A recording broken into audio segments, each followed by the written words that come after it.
Hi, I'm Dan, and along with my brother and business partner Lloyd, I'm the co-host of the Business Anchors podcast. Today we're breaking down how you can generate significant revenue from a relatively small engaged audience, exactly like we do with this podcast. Take it away, Past Dan. This podcast is strategically designed to, one, be interesting to listen to. So it's us, having these types of conversations, things about what's happened behind the scenes, telling funny stories. Yeah. But two, providing value and talking about the work we do. But not just saying, we did this good thing, actually sharing lessons we've learned. And it's very strategically focused to appeal to marketers and business owners who are the types of people we want to work with. Who knew that there was so much strategy behind this podcast? You know what? I'm so proud of how we maintain such a professional standard here. I can't even remember what I was saying then. Weird, isn't it? My mind just completely switched up. What was... I can't even remember how I started that sentence. Oh, this is probably why we're not in the top 10 podcast, Lloyd. And you don't need to, Dan. This is the point. With a strategic focus to your marketing, you can generate significant revenue from a relatively small audience. Give me some practical advice, Past Dan. Come on. The second key part is, if you're trying to sell your product, your service, whatever you produce, you need to be thinking of the decision-making process of your customers and what they need to know to understand that your product or service is the best solution to their problem. If you're a regular business anchor, you'll know that after sharing something valuable, Lloyd always likes to lower the tone. In this episode, he decided to make some homemade emotional background music as I told a heartfelt story. Take it away, Lloyd. So he was saying that he had Right, shut up. He had... Lloyd, let me finish. I knew I could rely on you. Thanks, Lloyd. If you're ready to learn how you can follow in our footsteps and generate significant revenue from a relatively small engaged audience, prepare your ears to listen to episode 40 of the Business Anchors podcast. We're just a couple of business anchors. Welcome to the Business Anchors podcast. This jingle is slightly too long. This jingle is slightly too long. Does size matter when it comes to a brand's audience size? Oh, Daniel, I thought you were being cheeky then. I haven't called you Daniel since I was about 4. Does size matter? When it comes to a brand's audience size? Well, I think it does, but regarding what we're going to be discussing, Dan, I think thinking that size matters, whatever, oh God, is stopping a lot of people from doing things because they think to achieve anything, you have to be like one of the top YouTubers in the world. Yeah, they think you've got I've got to have a top 10 podcast. I've got to have 50,000 Instagram followers. And I think that stops people trying. Yeah. And I'm here to spread the word, or we're here as the business anchors to say you can have an audience of 10 people and smash it and do really well. I think audience size matters, but not as much as people think. Like you say, I think, and we've proven that as well with our podcast. I think, we're not one of the top marketing podcasts in the world, but we've tracked significant revenue and multiple projects directly from this podcast. Yeah, I think people would be surprised by that. Like this podcast is really successful to us and we're really happy with it. But when I started, I thought that, we would have to be in the top 10, top 20 business podcasts in the world consistently to gain significant business from it. Yeah. If I'm honest, that's what I thought. And I've been really surprised that with it not being up there like that, it's generated so much income. And I think it's the same for, it's not just podcasts. Yeah. YouTube channel. People think, I'm not going to start a YouTube channel because there's no way I'm going to be out there. They've got millions of subscribers. It's like you could have 10,000 subscribers. 1,000. 1,000. And 15 of them are the right people in your niche. And that means you can gain a really good income. Because I also reckon there's, say, in the podcast charts, I also reckon there's people that are constantly in the podcast charts but don't generate a huge amount of business from that. I think if you think about us, like this podcast is strategically designed to, one, be interesting to listen to. So it's us, having these types of conversations, things about what's happened behind the scenes, telling funny stories. Yeah. But two, providing value and talking about the work we do. But not just saying, we did this good thing, actually sharing lessons we've learned. And it's very strategically focused to appeal to marketers and business owners who are the types of people we want to work with. Whereas, we could do a very generalized, entertainment podcast just talking about films and random shit. But is that going to generate revenue for us? I don't know. Yeah, I suppose you're right. It's being strategic as well, because I was just thinking, it's crazy people now knowing, building an audience online, and building an audience for this podcast, and it being, it's all relative. We haven't got the biggest, we're not an influencer with millions of views on stuff and things like that. I think, I can't even remember what I was saying then. Weird, isn't it? My mind just completely switched off. What was it? I can't even remember how I started that sentence. Oh, this is probably why we're not in the top 10 podcast, Lloyd. This is proving you do not need a world-beating podcast to. Yeah, I can't remember what I was saying. We were talking about not needing a massive audience. And with our podcast, it's more niche and it's strategically targeted towards. Oh, the being strategic thing. Yeah. Do you remember what you were saying? Yeah. Sorry, Can we definitely keep that in, please? Yeah, keep that in, Josh. I know you'd think we'd want you to cut that out, but no. Don't forget again. I guess you're right. It is about being strategic, because I'm just thinking, we're not one of the biggest podcasts ever, but we're getting really good income and business leads through this podcast. But actually, it's because of the sort of things we're doing. And we could be, most businesses would be creating videos or Google ads or things saying, we can do video marketing for you. Click this link and get good video marketing. Whereas we just talk about the stuff we do and show that we can provide value within these discussions. I think that comes across, just trying to analyse this, I think that comes across in a less in-your-face salesy way, and it breaks the barrier that people have of, you're trying to sell to me, don't try, I don't want to become a customer, to, we're not trying to sell to you, we're talking about what we're doing. If you're interested, then rather than being direct and disruptive. And so how do you think, would you give any advice? So say someone now is a business owner, and they've been wanting to start a podcast, but kind of thinking I don't know if it would be good for business really. I don't know if it's worth the effort.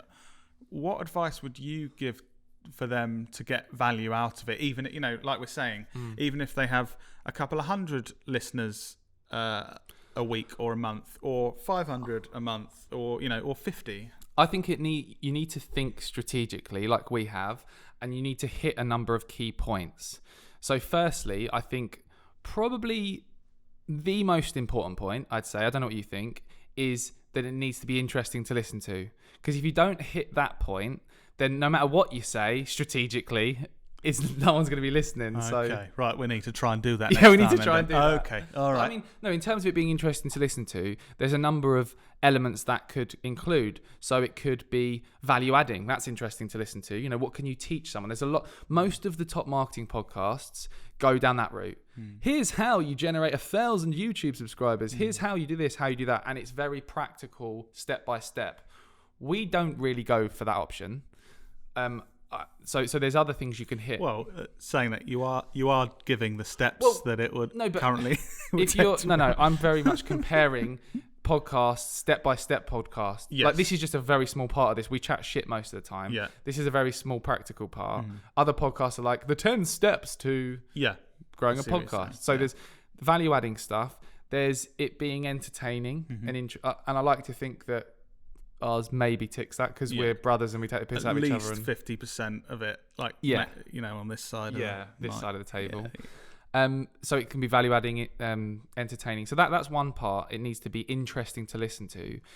The second key part is if you're trying to sell your product, your service, whatever you produce, you need to be thinking of the decision-making process of your customers and what they need to know to understand that your product or service is the best solution to their problem. So, for example, if you're an accountant and say your customers are looking for accountants, what do they need to hear to know you're good? Things like evidence that you've been a good accountant for other people. What stories do you have where you can share examples of, this business came to us with this problem in accountancy and we helped them, and here's how.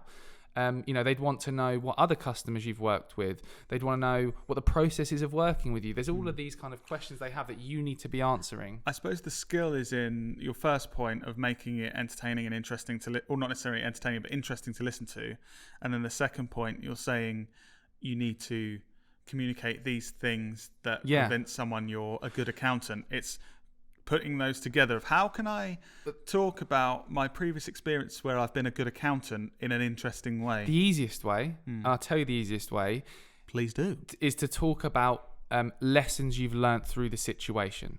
Everyone wants to learn stuff. Everyone is constantly making mistakes and they want to make less mistakes to fast track their growth. That is a good lesson you've learned from producing this podcast. Exactly. Yeah. So if you want to Inception. if you want to communicate, how you're an accountant and you help your customers and the process you go through with them, that's really good. Talk about an example of a customer who you've helped and what happened in that situation. Try and share some interesting emotive things when it was really exciting or sad or the client was upset. And try and talk through to make it interesting, but share the lessons you've learned. It's about storytelling, isn't it? It's like, I want to tell this story about me being a good accountant, but if I just say, this person had a problem and then I solved it and I'm a good accountant, that's boring. Yeah. But if you can tell that story in a way that's interesting to your listeners. And also, I think there's an element, and this kind of merges in with public speaking, is showing vulnerability and showing, like, for example, we constantly talk about the mistakes we've made along the way, going to a pitch, not realizing it's a pitch, driving 3 hours to a customer when they've got a £50 budget. Like all these stories we tell is all us being shit and all us making mistakes. And that makes us more human and more relatable to people, because we literally are just two brothers that are nice. Yeah. Sounds a bit boring. I have to say, I do think that is really important, because I think a lot of people think showing that you've made mistakes in the past along your journey, think, well, people then won't trust me because they'll think I'm rubbish. It's the opposite. But I think it's the opposite. We honestly speak about our journey in the past and how we've learnt things. And I think that, listeners, you can tell me if I'm wrong, I think that then communicates that we are honest and trustworthy and we're not hiding anything. What you see is completely what you're getting. Yeah. And that goes a long way. I think when I'm certainly making business decisions, when I've been looking for an accountant in the past, or when I'm hiring people for new roles like we spoke about last week, a massive part of it is just, can I trust these people? Like, is there a reason for me to think I can trust what these people are saying? And I think if there's any way you can do that in your online content, so a podcast, videos, to get blogs, whatever, I think that really goes a long way. I also think in terms of the numbers thing of like, do you need a big audience? Even if you've got 10 listeners to your podcast, I think people forget that figurative number of 10, there's actual human beings behind that listening to you. Like, I remember seeing this video on TikTok, which was really interesting, of this gamer who had 10, I think it was about 10 people watching his live stream, and someone came on and basically trolled him. I was like, oh, look at you sitting there with 10 people watching you. No one wants to. And he said in the TikTok, they had like emotional music behind it. It was one of them. And he was, that's not emotional music. Oh. Go on, try again. So he was saying that he had right, shut up. He had, Lloyd, let me finish.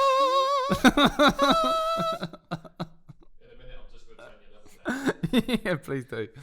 So he had 10 streamers on, and he said, you know what, I don't care about the numbers, because he thinks of those 10 people watching his stream as 10 people sitting in his front room on chairs. Upbeat music. Yeah. So if you think about that, 10 podcast listeners, imagine 10 people sitting as an audience in here listening to us. That's quite powerful, isn't it? I think that is the key lesson from this whole podcast, and the thing I really want us to get across. Dum-dum. People come back from a networking meeting and go, brilliant, yeah, there's 22 people, met some really great people. But people start a podcast to put a video out and go, only got 20 views. Yeah, it's like, hang on, it's the same. It's Yeah. like the same thing. They're 20 real people that are in front of you. So I think you need to judge it in the same way. People judge themselves against other people's numbers. So their favourite podcast they listen to has millions of listeners. Yeah, because it's your favourite podcast. It is. But also there are loads of people listening to the more niche podcasts that aren't top in the world. But this is what I was going to say. This is what I was just thinking in terms of a really good tip. Make your podcast really strategically focused around the decision maker you want to become a customer. For example, us. We want to attract marketers from brands. So everything we talk about is examples of how we've helped other marketers from brands, campaigns we've run, things we've learned from running an agency, working with these people. So, think of who those people are, those decision makers are. And even do research to figure out what do they care about, what will they find interesting. And the way you shape what you talk about is speak about them. Speak about marketing directors if you're targeting them, or CEOs, or. And I do think a really interesting thing is that, well, to me, you might not find it interesting, listeners, that we have made hundreds of thousands of pounds of income from this podcast from less than 10 listeners over this past year. We only needed between 5 and 10 listeners to generate that income from this podcast. Yeah. So in theory, if we were perfect, which is impossible, we could have had 8 listeners and done that. Yeah. Now, obviously, that's not achievable. But I think if you're absolutely amazing, you could do it with 100 listeners. You could do it with 500. And if you've got 2,000, it's even more likely that you can achieve that. Think the non-decision makers who will never become your clients. Most people listening to this podcast will never become our clients. Yeah. They're also hugely valuable to us as advocates. You are, listeners, Kay. No, they are. This is me speaking honestly. Some of the people who shout about this podcast the most and share it with a link to it and say, I listened to this podcast, it was great, are the people who will never be our customers. But someone who they know and they're connected with could be a decision maker who sees their post and then that draws them in. So we provide them value, and hopefully they enjoy this podcast, and then they're talking about it, sharing it, and that's really valuable to us. And them just listening helps in the algorithm to spread the word more. So God, we've got a great relationship. You business anchors who talk about this podcast, post about it on LinkedIn, message people on your email list. We value you. We really, really do. So I think that was genuine there. Because it's helped us so much. I didn't realise you didn't. I should have done the emotional music. Oh, okay, go on then. Try again. I value you. We value you so much. I don't know why you've been listening to emotional music. Yeah. Barney's almost in tears behind the cameras. The emotional music is really working. Because I don't know what that is, but I'm glad that's Barney's getting that from this podcast, and that's good. But yeah, ultimately, to summarise, we all start somewhere, and don't get disheartened that you've got one view on your video, or I think there's so one many like people ready to start things, and they're like, oh, I'll only get 50 viewers. Yes, and that can be really significant for your business. So you don't need 1 million subscribers on YouTube. Yeah. Stop holding yourself back. Stop worrying about the numbers and get out there. This is what's for the emotional music. And get out there and do it. This has been one of those weird episodes again. Bum, bum, bum. And then I opened my eyes and grew my business tenfold. Oh no, that sounds like a terrible advert. Yeah. That's not what we want to do. Yeah. I think we should wrap it up there. Yeah, Dan. I've really enjoyed this chat. We've got it out to the world that you don't need to be a world leader to grow a business and do stuff with online content. Do stuff. That's a technical term. Oh my God. End it there. Thanks for listening, guys. We love you, appreciate business anchors. Or business anchors, if you know. Even if there's only 8 of you, we love you. That sounded creepy.